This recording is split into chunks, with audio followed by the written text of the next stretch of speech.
আসসালামু আলাইকুম, আশা করছি সবাই অনেক ভালো আছেন। আলহামদুলিল্লাহ আমরা অনেক ভালো আছি।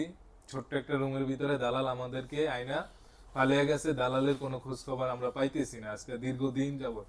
তো আমার এক ছোট ভাই কাউসার, ও মানে দালাল ওরে কিভাবে আনছে, কি কথা বলে আনছে, ওর কাছ থেকে আমরা বিষয়টা জানতে চাচ্ছি।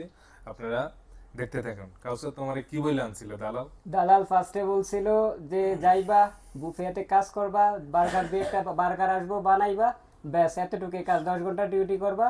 এখন আইসে দেখতেছি সম্পূর্ণ আলাদা পরিস্থিতি, পুরো উল্টা। এখন দেখতেছি যে 13-14 ঘন্টা ডিউটি করা লাগতেছে, ছোট্ট একটা রুমের ভিতরে আটকে ফেলাইছে।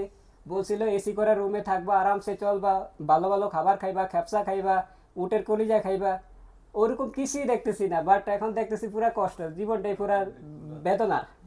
এখন দেখি রুমও এসি নাই, 14 ঘন্টা ডিউটি করা লাগে। তারপরে দেখি যে স্যালারি বলছে যে প্রথমে 1200 টাকা স্যালারি দিবে, তারপরে আস্তে আস্তে প্রতি বছরে 100 টাকা করে যে বাড়বে স্যালারি।